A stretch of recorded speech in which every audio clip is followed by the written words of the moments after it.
Hey, welcome to The Explainer. Today we're going to dig into the key ideas from Loretta Bruining's fantastic book, Habits of a Happy Brain.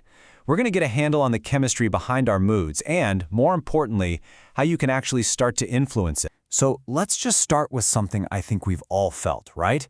Some days you're just flying high, and other days you're in a total slump. And it feels completely random, like your own happiness is just doing its own thing and you're along for the ride. Well, here's the good news. It's not random. Not at all. That feeling we call happiness, it's actually triggered by 4 very specific chemicals that your brain releases whenever it sees something that's good for your survival. It's all about chemistry. And here's the really cool part, the part that's a total game changer.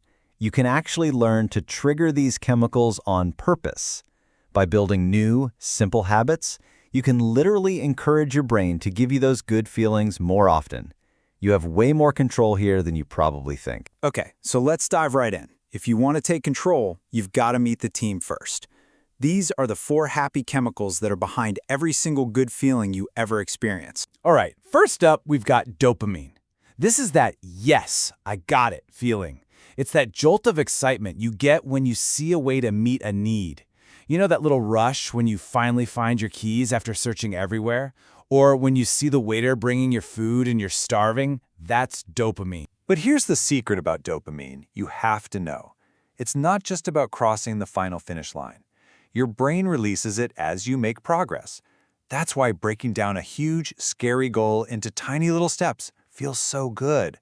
Each small win gives you that little satisfying hit of dopamine, which is literally the fuel that keeps you going. Okay, next up is oxytocin. You've probably heard of this one, right? The cuddle hormone.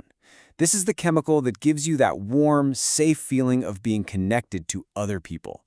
It's your brain saying, you're safe, you belong with this tribe. I mean, this just goes to show how deeply, fundamentally wired for connection we are. The magic ingredient for oxytocin? It's trust. Every time you build it, or even just feel that an old friend really has your back, your brain rewards that sense of safety and community with a nice, warm dose of oxytocin. All right, then there's serotonin. This one is all about quiet confidence. It's that feeling you get when you feel respected, when you feel important in a social sense. It's your brain recognizing that you have value among your peers. Now, hold on. This isn't about being arrogant or having a big ego. It's something much more primal and much healthier than that. Our brains evolved to seek respect because, in our ancient past, being respected meant you were secure within the tribe. So when you earn that respect, or even just take a quiet moment to feel genuinely proud of something you've done, you're lighting up a very old and very healthy circuit for well-being. And last but not least, we have endorphin. Think of this as your brain's own built-in natural pain reliever. It produces this brief, euphoric feeling, a sort of high, that's designed to help you push through physical pain or major stress.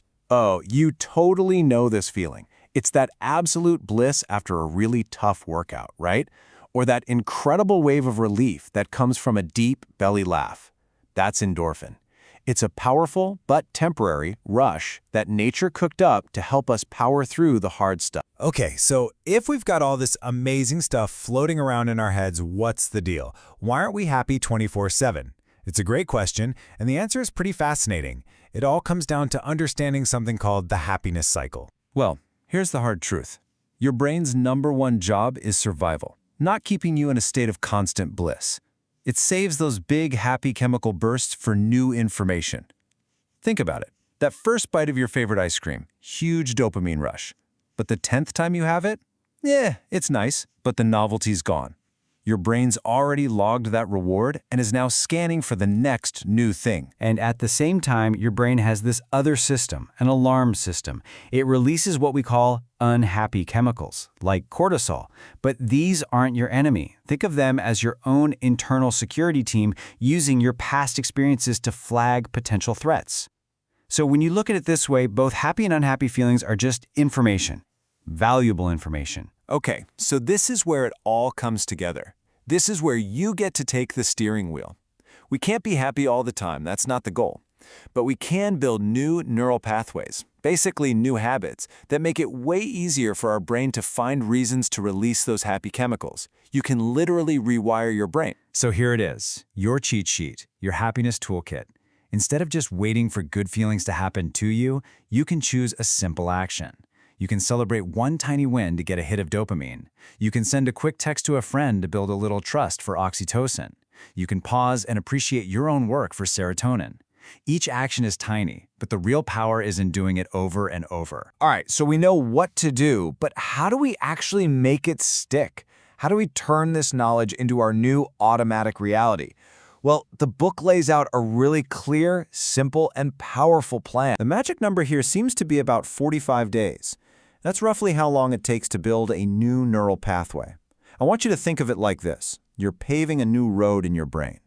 The first few times you use it, it's like a bumpy dirt path. But the more you travel it, the smoother it gets, until eventually it becomes the main highway. So here's the challenge for you. It's super simple. Just pick one thing. That's it, just one. Maybe it's spending 10 minutes on a personal goal. Maybe it's finding one thing to make you laugh hard before bed. Then do it every single day for 45 days. Look, the goal isn't perfection, it's consistency. You are actively, consciously teaching your brain a new way to be happy. Look, at the end of the day, this is all about realizing you have some say in your own internal world. You don't need some massive life-altering plan to get started. All you need is one small step. So I'll leave you with this question. What's that one small step you can take starting today?